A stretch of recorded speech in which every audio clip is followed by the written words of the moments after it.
4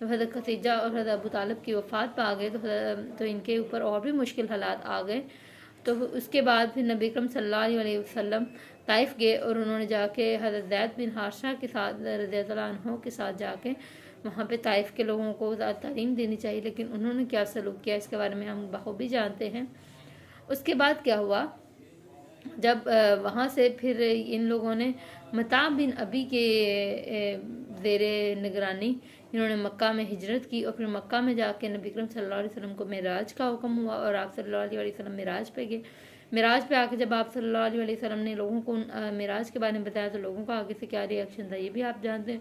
اس کے بعد پھر ان کو مدینہ میں ہجرت کرنا پڑی، اور پھر یہ جب مدینہ میں ہجرت کیے تو وہاں ان کو استحکام ملا، اور پھر اللہ تعالیٰ نے ان کو اجر کیسے دیا. تو جیسے حضرت کیا نام ہے عمر رضی اللہ تعالیٰ عنہ ان کے لیے حضرت عمر رضی اللہ عنہ جب بھی مال غنیمت تقسیم کرتے تو ہمیشہ ان کو دیتے وقت یہی کہتے تھے کہ مسلمانوں یہ وہی ہے جس کا وعدہ یہی اجر ہے جس کا وعدہ اللہ نے تم سے کر رکھا تھا.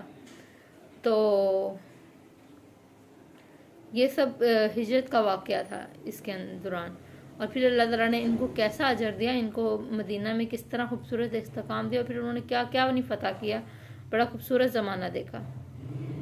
اور پھر آگے اللہ تعالیٰ فرما رہے ہیں آیت نمبر 33 میں کہ نہیں رسول بھیجے ہم نے تم سے پہلے مگر مرد ہی رسول بھیجے، اور وہی بھیجا کرتے تھے جن کی طرف تو پوچھ لو اہل ذکر سے اگر نہیں تم جانتے. اہل ذکر سے کیا مراد ہے، مطلب اپنے علماء کرام سے جا کے پوچھ لو. یہود و نصارہ علماء کرام کو بہت مانتے تھے.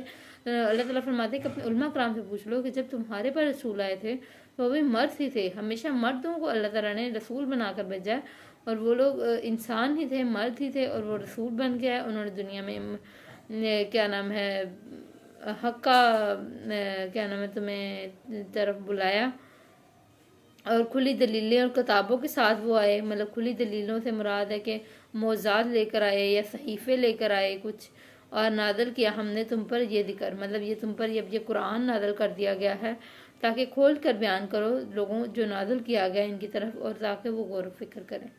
اور یہ قرآن آپ کی طرف نازل کر دیا گیا تاکہ آپ اس پہ غور و فکر کریں، آپ کھول کر بیان کریں. اب لوگوں کا کہنا تھا کہ یہ قرآن اگر ہم پہ نازل ہوا ہے تو قرآن ہمیں دے دیا جاتا اور ہم خود پڑھ لیتے، اس کے لیے رسول کا آنا کیوں ضروری تھا، یا ہمارے پاس رسول کیوں بھیجا گیا.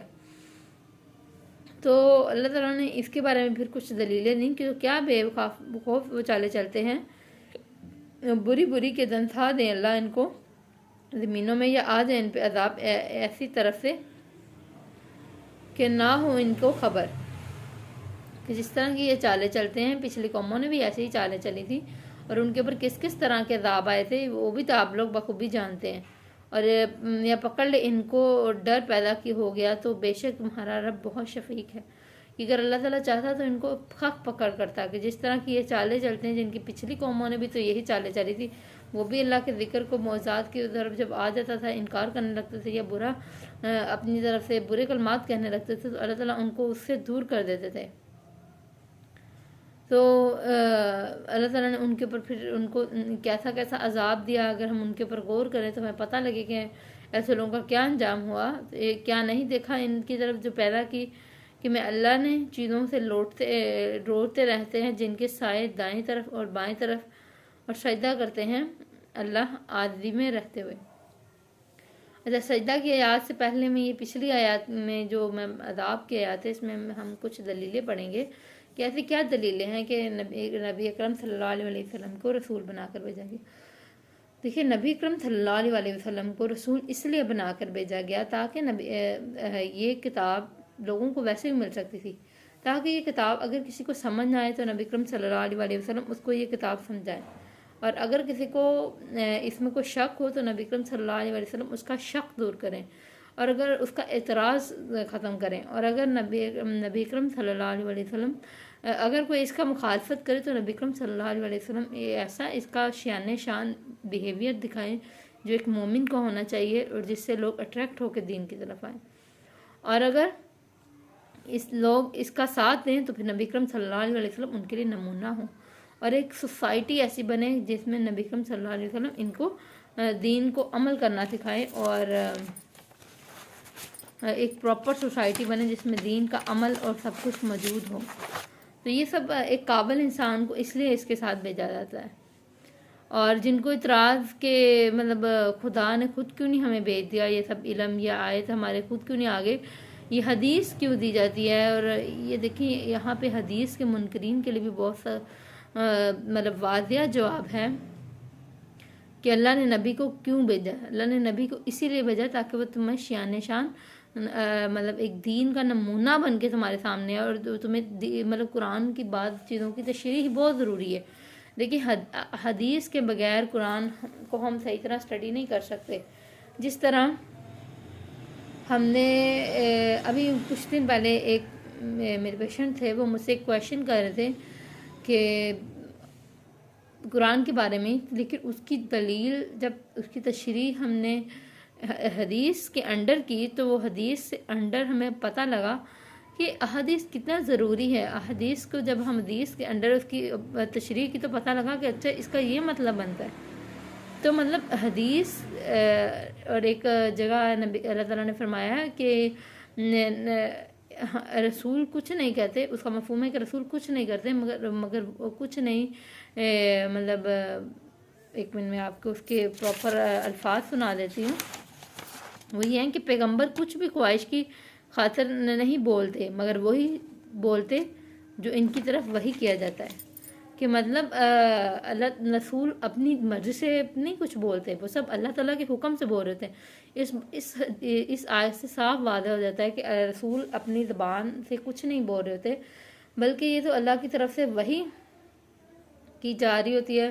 کہ وہ جو احادیث بھی ایک طرح کی اللہ کی طرف سے وحی ہوتی ہے. اس حدیث سے ثابت، اس آیت سے بڑا کلیئر ثابت ہو جاتا ہے کہ احادیث بھی کتنی ضروری ہے. اگر یہ حدیث کے منکرین کے لیے بڑا اچھا جواب ہے اس حدیث میں، اس آیت میں. اور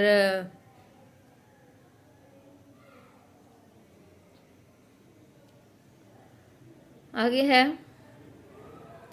اور کیا نہیں دیکھا ان کی طرف جو پیدا کیے اللہ نے چیزوں میں کہ لوٹتے ہیں رہتے ہیں جن کے سائے دائیں اور بائیں. اب دیکھیں آپ جب سورج مشرق کی طرف ہوتا ہے تو ہمارا دایاں ہمارا سجدہ مطلب سایہ مغرب کی طرف ہوتا ہے. جب ہم مغرب کی طرف ہوتا ہے سورج، ہمارا سایہ مشرق کی طرف ہوتا ہے. مطلب وہ کیا ہوتا ہے سایہ بھی ہمارا ایک طرح کا جسم ایک سجدہ کر رہا ہوتا ہے. لیکن ہم نماز بھی پڑھتے ہیں، ہمارے دل عاجز نہیں ہوتے. ہم عاجزی کے ساتھ ہمارے دل مطلب عاجزی کیا ہے؟ عاجزی ہے کہ اللہ کی طرف پراپر اپنے آپ کو جھکا دینا کہ اللہ میری کوئی اوقات ہی نہیں ہے. لیکن ہمارے اندر ہم نمازوں کے بعد بھی وہی گناہ کر رہے ہوتے ہیں، ہم نمازوں کے بعد بھی وہیں کھڑے ہوتے ہیں. تو پھر ہمارا کیا انجام ہے؟ اور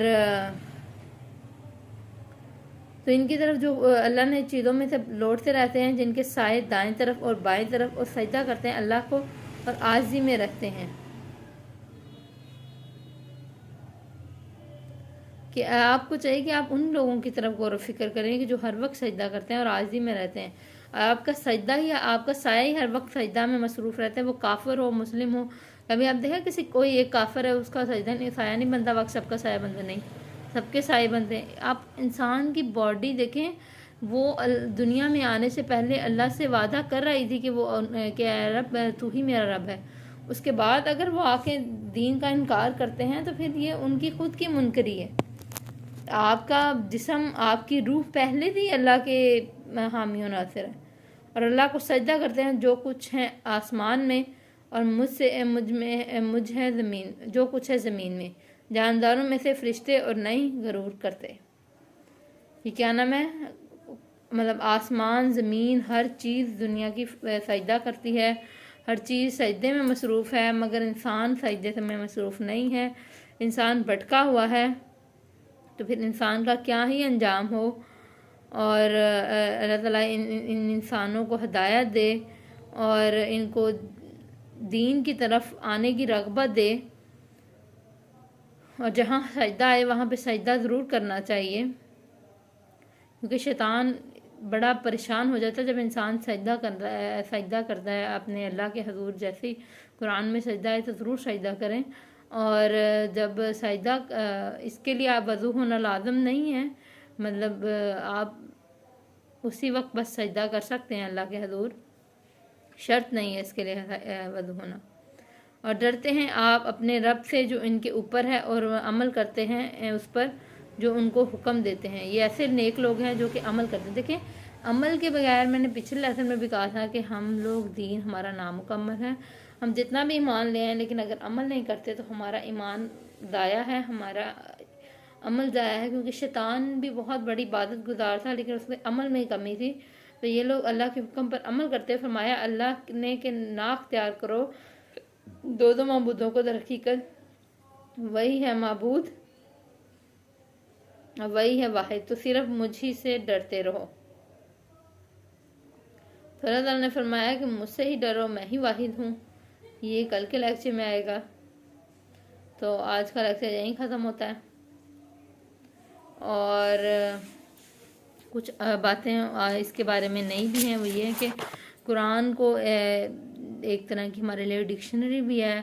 ہمارے پاس قرآن میں ایک پراپر ڈکشنری نازل ہوئی ہے قرآن کی فارم میں، کہ مطلب پچھلے ایک خنزیل تھا جو قرآن کی جب کوئی تفسیر کرتا تھا تو اس کی دلائل، اس کی مطلب اپنی دلیل میں شعر پڑھتا تھا۔ تو مطلب کیا تھا کہ خنزیل کبھی میں ایک آدمی تھا، وہ دلیل ہی شعر پڑھ کے دیتا تھا، اور پھر حضرت عمر رضی اللہ نے انہوں نے اسے فرمایا تھا کہ تم پر لازم ہے کہ تم اپنا دیوان کو مضبوطی سے تھام لو، مطلب کیونکہ زمانہ جاہلیت کے اشعار میں بھی قرآن کی تفسیر موجود تھی۔ یہ قرآن ایک پراپر ڈکشنری ہے، قرآن کی مطلب کچھ جو الفاظات ہیں یہ تمہاری مشکل مطلب مختلف زندگی کے معاملات میں جو الفاظات یوز ہو رہے ہوتے ہیں، قرآن تمہیں ان چیزوں میں بھی مطلب ایک ایسا ڈکشنری کی ایجاد ہی قرآن کے بعد ہوئی تھی۔ تو قرآن ہمارے لیے ایک ڈکشنری جیسی کتاب بھی ہے۔